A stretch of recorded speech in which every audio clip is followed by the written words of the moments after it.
नमस्कार, मैं आस्था पांडे और आप देख रहे हैं सी न्यूज भारत और रुक करेंगे न्यूज बुलेटिन की ओर। न्यूज बुलेटिन में बात होगी बस्ती की, जहां दबंग सूदखोरों पर कर्ज के बदले महिला से देह व्यापार कराने की धमकी देने का बड़ा आरोप लगा। आगे बात करेंगे चतरा की, जहां झारखंड पुलिस और सीआरपीएफ को मिली बड़ी सफलता। 27 नक्सलियों ने किया सरेंडर। खबर आनंद से है, जहां आने वाले मानसून सीजन और संभावित बाढ़ जैसी आपदाओं से निपटने की तैयारियों को परखने के लिए आनंद जिले में महिसागर नदी पर एक विशेष मॉक ड्रिल का आयोजन किया गया। इस दौरान फायर टीम के कुशल तैराकों ने नदी में डूब रहे 3 लोगों को सफलतापूर्वक बचाकर रेस्क्यू ऑपरेशन का प्रदर्शन किया। आनंद जिला कलेक्टर प्रवीण चौधरी के मार्गदर्शन में शुक्रवार सुबह वेरा खाड़ी क्षेत्र में यह मॉक बाढ़ बचाव अभ्यास आयोजित किया गया। वहीं कानून व्यवस्था बनाए रखने के लिए 112 टीम और स्थानीय पुलिस ने भी सक्रिय भूमिका निभाई। मॉक ड्रिल के दौरान विभिन्न विभागों के बीच तालमेल और त्वरित कार्रवाई का अभ्यास किया गया, ताकि आपदा की स्थिति में कम समय में प्रभावी रेस्क्यू ऑपरेशन चलाया जा सके। इस मौके पर प्रशासन के कई वरिष्ठ अधिकारी, फायर अधिकारी, पुलिस अधिकारी, मेडिकल टीम, मामलतदार, तालुका विकास अधिकारी और अन्य विभागों के कर्मचारी मौजूद रहे। आनंद से सी न्यूज संवाददाता ताहिर मेमन की रिपोर्ट। खबर बस्ती से है, जहां जिले से एक बेहद सनसनीखेज मामला सामने आया है, जहां दबंग सूदखोरों पर कर्ज के बदले महिला से देह व्यापार कराने की धमकी देने का बड़ा आरोप लगा है। पीड़ित युवक ने पुलिस अधीक्षक को शिकायती पत्र भेजकर न्याय और परिवार की सुरक्षा की गुहार लगाई है। पीड़ित के मुताबिक आरोपी सुड्डू दुबे और उसके सहयोगी भीम सिंह उर्फ किशन चंद्र सिंह लगातार धमकी दे रहे हैं कि यदि पैसा नहीं दिया गया तो उसकी पत्नी को घर से उठाकर देह व्यापार कराने पर मजबूर किया जाएगा। अजय ने आरोप लगाया कि 12 अप्रैल 2026 को गांव आने पर दोनों आरोपियों ने उसे पकड़कर बंधक बना लिया और लाठी डंडों से मारपीट भी की। इतना ही नहीं, उसकी 7 माह की गर्भवती पत्नी को भी बुलाकर धमकाया गया और वीडियो बनाए गए। पीड़ित का कहना है कि आरोपी इलाके के दबंग और आपराधिक प्रवृत्ति के लोग हैं, जिनके खिलाफ पहले से कई मुकदमे दर्ज हैं। भय और दबाव के कारण परिवार दहशत में है। फिलहाल पीड़ित ने एसपी को रजिस्टर्ड पत्र भेजकर आरोपियों के खिलाफ मुकदमा दर्ज करने, कड़ी कार्रवाई करने और परिवार की सुरक्षा सुनिश्चित करने की मांग की है। क्या कुछ मामला हुआ है जो आपने भी शिकायत किया? जो मेरा मामला था, मैंने शिकायत किया है कि 20,000 रुपये मुझे लिया था उनसे। किनसे? सुड्डू दुबे से। सुड्डू दुबे से लिया था। तो उसके बाद वो पैसा लेके, मेरी घरवाली का तबीयत ख़राब था, वो पैसा मैंने तबीयत उसका ख़राब हो गया, मैं उसको पैसे से इलाज करवाया, दवाई करवाया। उसके बाद फिर मैंने इनको बोले कि मुझे ब्याज पे दे रहे थे, ब्याज लिए थे मेरे से, तो मैंने देते देते उनको 46,000 रुपये दे दिए। 46,000 रुपये देने के बाद उसके बाद फिर कहने लग गए, एक उनके गांव का लड़का था, भीम नाम है, और सुड्डू दुबे, ये दोनों मिलके मुझे काफ़ी धमकी देने लगे। और मैं चला गया दिल्ली। फिर दिल्ली से जब मैं आया तो मेरी घरवाली को लेके चले गए, शाम को उठा लिए और उसको ले जाके धमकी दिए। धमकी देने के बाद फिर उससे बोले कि मुझे पैसे चाहिए और कुछ नहीं चाहिए। मतलब घर से, मेरे अपने घर से उठा लिए थे, मेरे घर से उठा लिए थे। आप लोगों को? हाँ, आप हमको दोनों को उठा लिए थे। फिर कहाँ ले गए थे? अपने घर पे ले गए थे। अच्छा, फिर अपने घर पे लेके गए तो मुझे बोले कि ऐसा है, मुझे 1 लाख रुपए चाहिए, 1 लाख रुपए चाहिए तभी मैं छोड़ूंगा। आपने उनसे लिया कितना था? मैंने लिया था उनसे 20,000 रुपये। आपने दिया कितना? 46,000 रुपये। फिर कहते हो पैसा मांग रहे? तो फिर उसके बाद वो धमकी देने लग गए मुझे दोनों मिलके कि नाखून सिरिंजी से मैं खून निकलवा के मैं तुम्हारा एक एक चीज़ बेच के मैं तुमसे सारा पैसा वसूल कर लूँगा। कैसा पैसा वो मांग रहे हैं? 1 लाख रुपये? वो ऐसे मांग रहे थे, ब्याज मांग रहे थे।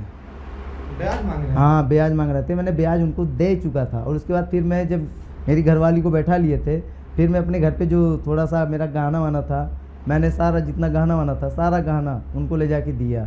फिर मेरी घरवाली को छोड़े।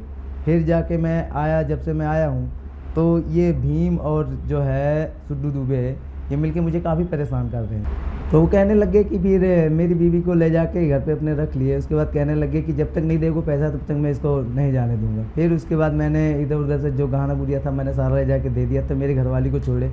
उसके बाद फिर मुझे धमकी देने लग गए, कहने लग गए कि ऐसा है कि अगर नहीं दे पाओगे तो तुम्हारी बीवी को मैं धंधे पे बैठाऊंगा। और भीम सिंह और ये सुड्डू दुबे मिलके हमें बहुत ताड़ना कर रहे हैं। मुझे ना, मैं कहीं 2 पैसे का काम भी नहीं कर पा रहा हूँ। मैं मजदूरदार आदमी हूँ, मैं काम करने के लिए सोचता हूँ लेकिन नहीं कर पा रहा हूँ। आपने शिकायत कहाँ था? मैं शिकायत अभी वहाँ पे जब शिकायत करने के लिए जाता था तो थाने पे जैसे जाता था, ये मुझे सब रास्ते में टालना करते थे कि ऐसा कर दूंगा वैसा कर दूंगा, मुझे वापस जाना पड़ता था। जो है शुरू कर दिया है। अब मैंने शिकायत, आज से मेरा शुरू हो गया, मैं शिकायत करूँगा। चाहते क्या हो? बस यही चाहता हूँ कि बढ़िया से अच्छे खासे हम जैसे पहले थे वैसे रहें। हमें इनसे जो इनका था मैंने दे दिया, मेरे से कोई ऐसा नहीं करना। क्या मेरा नाम अजय है। गाँव कौन सा आपका? मसहा। और जो आपको धमकी दे रहे हैं वो कहाँ के हैं? वो नचना के हैं। बस्ती से सीनियर संवाददाता विकास चौधरी की रिपोर्ट। खबर दतिया से है, जहां पुलिस कंट्रोल रूम पर पुलिस अधीक्षक मयूर खंडेलवाल की अध्यक्षता में भांडेर अनुभाग की अपराध समीक्षा बैठक आयोजित की गई।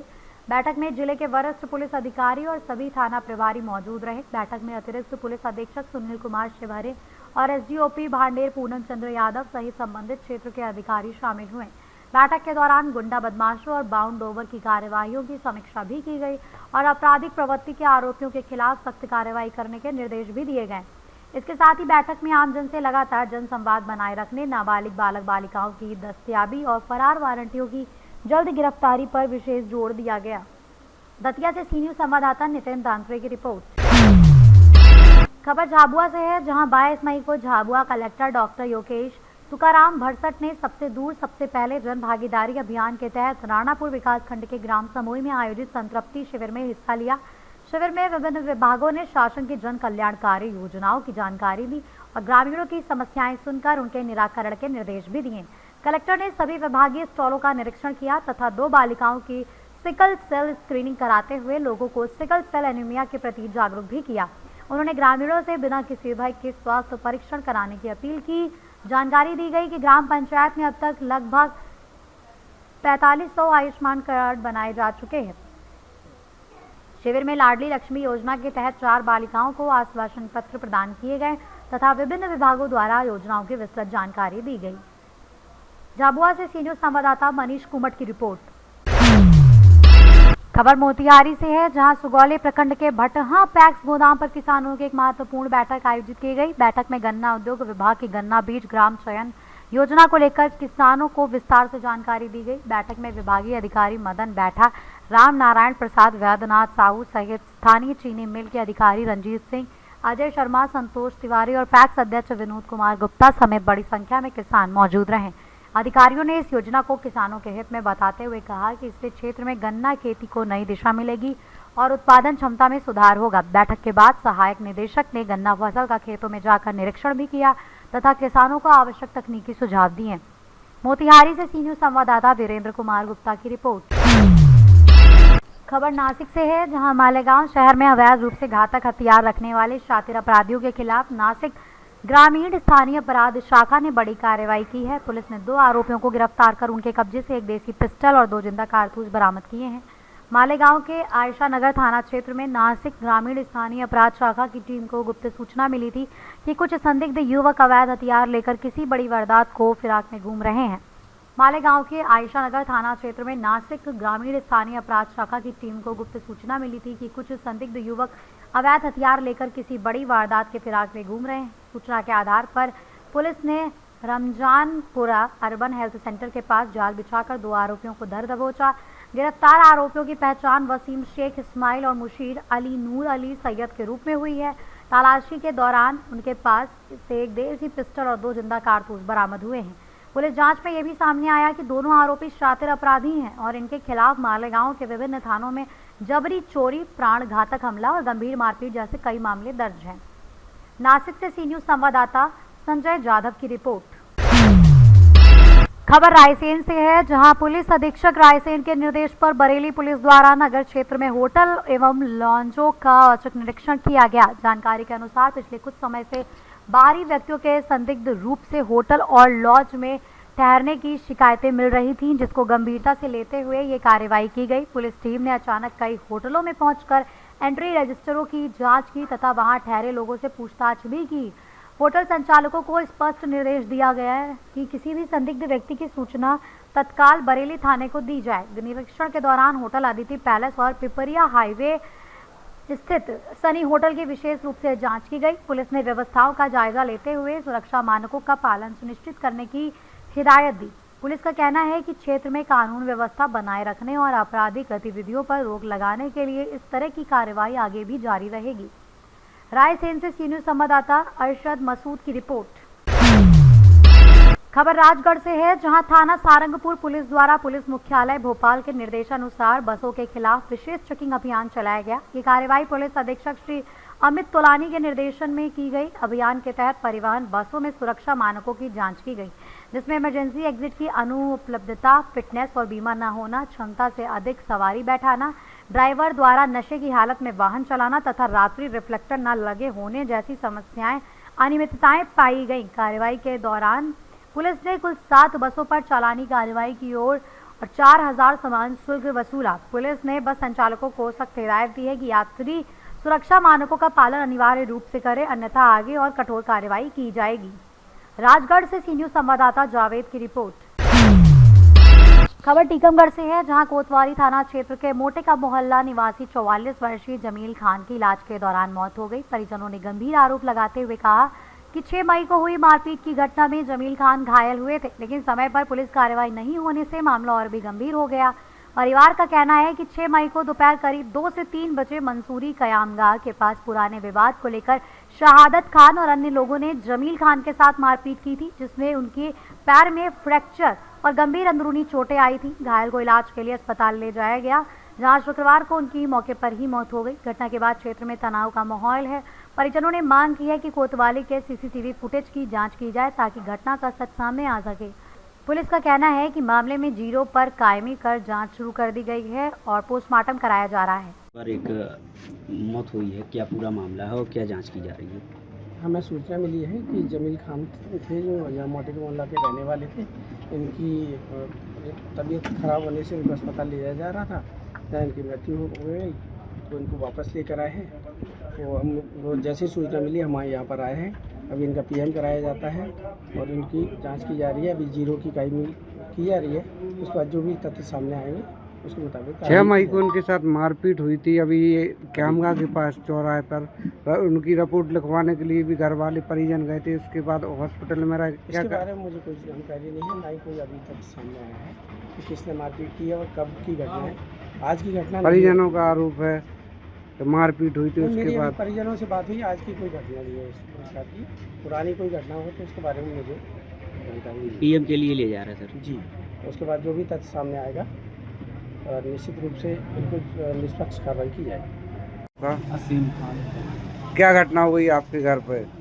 हमारे घर में हमारे भाई एक्सपायर हो गए हैं। क्या नाम था उनका? जमील खान नाम है उनका। कैसे एक्सपायर हुए?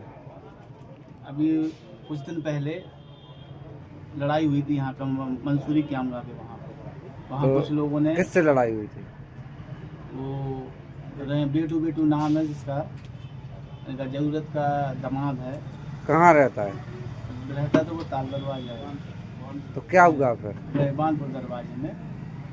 तो उस टाइम पे लड़ाई हुई, उसने दंड 2-3 लोग थे, ये लोग डंडा लिए थे, सरिया लिए थे, मार दिया।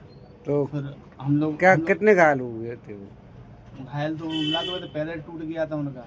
हम लोगों को खबर मिली, हम लोग पहुँचे चौराहे पे, वहाँ से लेके पहुँचे वहाँ कोतवाली। कोतवाली में कम से कम हम लोग 15-20 मिनट वहाँ रुके रहे कि भाई FIR लिखो। दर्द बहुत ज़्यादा हो रहा था, तो पुलिस वाले बोले कि एक काम करना, आप लोग सीधे हॉस्पिटल चले जाइए, वहाँ से आप उनसे बोलना कि मेमो बनवा दीजिए। तो हम लोग वहाँ पे दर्द के हिसाब से वहाँ नहीं रुके, हम लोग वहाँ से टैक्सी की, हम लोग वहाँ पे हॉस्पिटल पहुँच गए। वहाँ पे फिर हमने डॉक्टर को दिखाया, तो उसने देखा और उसको बोला कि हाँ चलो मेमो हो गया। फिर वहाँ पे हम लोग क्या और भी मुंडी चोटें वगैरह आई थी क्या? अब मुंडी चोटें तो थी, सीना में भी थी, यहाँ पे भी थी। तो फिर अस्पताल में कितने दिन भर्ती रहे? अस्पताल में हम लोग करीबन चार दिन रहे। 4 दिन के बाद फिर हम लोग वहाँ पे पहुँचे सुधा सेवालय, वहाँ ऑपरेशन हुआ उनका। और ऑपरेशन के बाद 3 दिन वहाँ भी भर्ती रहे सुधा सेवालय में। मतलब इलाज के दौरान क्या है उनकी मृत्यु हुई है? इलाज के दौरान हुई है ये, क्योंकि वहाँ से। तो क्या मतलब आप क्या आरोप लगाना चाह रहे हैं? अब जी हम हेल्प लगाना चाहते कि कम से कम सामने वाले के ऊपर की कार्रवाई हो, कुछ ना कुछ। कोई सुनवाई नहीं हुई। आपका भाई जो खत्म हुआ, तो आपका आरोप है क्या है उनके ऊपर? यही उन लोगों के ऊपर कार्रवाई हो।